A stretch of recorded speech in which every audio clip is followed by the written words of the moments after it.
Well, thank you, Johnny. I hate long, awkward silences, so I've cut your minute down to about 30 seconds. I hope that's okay.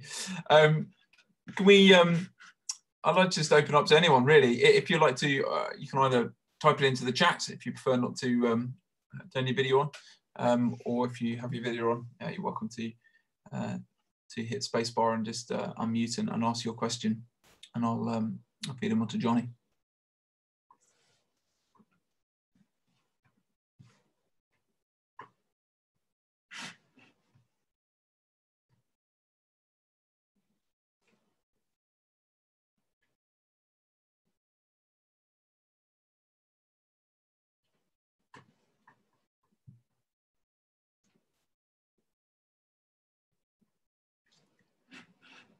That's an awkward enough lull.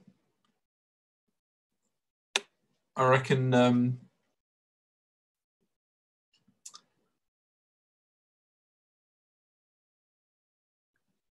yeah, I don't think there are any questions coming. That's okay. Johnny, thank you very much for what you shared there. Really helpful framework for us to think about for ourselves, and also for us to share with friends who might be suffering through these things and thrashing through them. Next week, we have Professor Glyn Harrison coming, which is a real treat for us. Professor Glyn Harrison is a retired professor of psychiatry from Bristol University.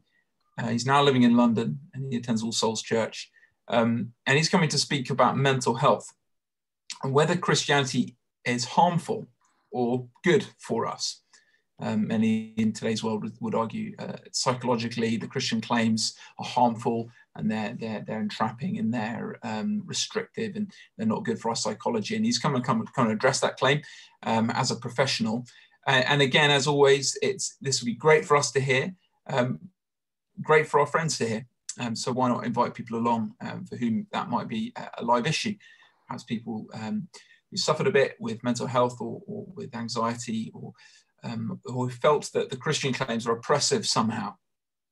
So do come along, join us next Sunday night at 7:30 here, as always, so that we'll send the link around in the weekly emails. I think that's everything, unless people have a burning question they suddenly just thought of. Just seen a question come in from Mark. Ah, yes. Yeah, go on. I'll read it and then you can answer it. Mark Taylor asks, maybe, if not too late. It's not too late, Mark. Not too late. What did Johnny say to his grandma who asked him about how his faith allowed suffering? Linked to that, how do we sensitively answer that question to someone who has lost someone? Yeah, I can't remember the exact words I used to crouch down by grandma, but I remember holding my tongue because she had literally just been at the funeral of her husband of 65 years. And so that's not the time for a full length answer like I tried to give this evening, or a longer length answer.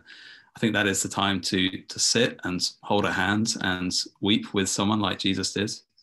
I think I can't remember what else I would have said. Very little at that stage. I did then write her a letter, though. I think maybe a few weeks later or something like that, where I wanted to say a bit more. Because I think sometimes in those raw moments, when we're a bit more open and vulnerable like that, sometimes we do expose what we kind of long for. And I sensed there was a slight longing in her for some kind of truth that would go some way to dealing with the question. And so I wrote her a letter and just wrote a bit more about my Christian faith and what I believe about Jesus and the hope that we can have in him. So I guess it's just as much how you say it as what you say, and finding a suitable moment. Right there and then after a funeral probably isn't the time, but hopefully we can find times with people, whether it's writing a letter or with them, to address these big questions. And maybe at the moment, like I was preaching recently with COVID and everything, it's it's a time, I think, where people are a bit more aware of our mortality, isn't it? And maybe there are, everything that we've been living through is a bit of a conversation starter for how we feel about our mortality. How would you react if you found out you had COVID and had very slim chances of survival? Maybe there are some sort of openings or opportunities there to address some of these issues in a slightly more natural way than other times. Yeah, that's how I did it with Grandma anyway. Thanks. Phoebes has put in another question in extra time. Would you say it's hard, almost impossible for non-Christians? Is it hard or impossible for non-Christians to understand suffering without an understanding of grace and salvation? Good question, Phoebe. That non-Christian, not mom, American mom.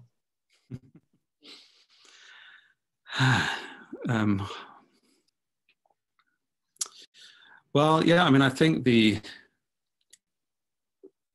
kind of argument I was sharing this evening does entirely depend on the truth of the coming of Jesus and his death and resurrection.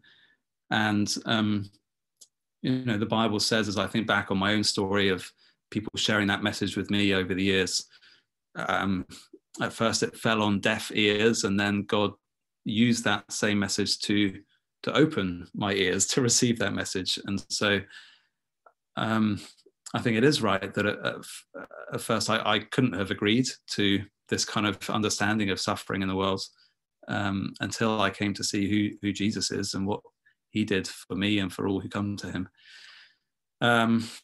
So yeah, I think it doesn't add up unless we consider Christ and who he is and what he did. And so that's why he is the very center of our message, isn't it? And so I guess I'd encourage us all, if we are with non-Christians who are asking this question, first maybe like as I began this evening, to just acknowledge that people may be asking it from different standpoints. It may be a very raw personal experience or a slightly more detached philosophical question. But either way, really, to acknowledge that the Christian answer does all hinge on Jesus, and hopefully we can share with a degree of personal experience that we believe that to be compelling and helpful, and I certainly do. I haven't found a more compelling or helpful view out there. So I think we can be quite, yes, compassionate and empathetic, but also sort of front-footed and say, well, I'm so thankful for the truth that the Bible presents to me, and for this way of grappling with the experience of life in this messed up world, because without it, I really don't know how I can make sense of it. Yeah, I hope that's helpful. I don't know if you want to come back at that, Phoebe, at all. Could I add an addendum to that, Johnny? I think actually this question of suffering is actually almost a uniquely, whilst your suffering is obviously a universal experience across the world, trying to come up with an answer to suffering is actually a uniquely Christian approach. So like your atheist friend, suffering isn't actually a problem. It just is. It's not a problem for that worldview. And for the ancients, for example, in the Greco-Roman Empire, suffering wasn't a problem for them to answer either. They either believed gods are evil and capricious, and they just like doing mean things to people, and in which case you mortals just need to suck it up, or they're completely weak and incompetent and are unable to deal with this stuff. The reason suffering that is a real problem for us is because we believe two things: that God is both good and powerful.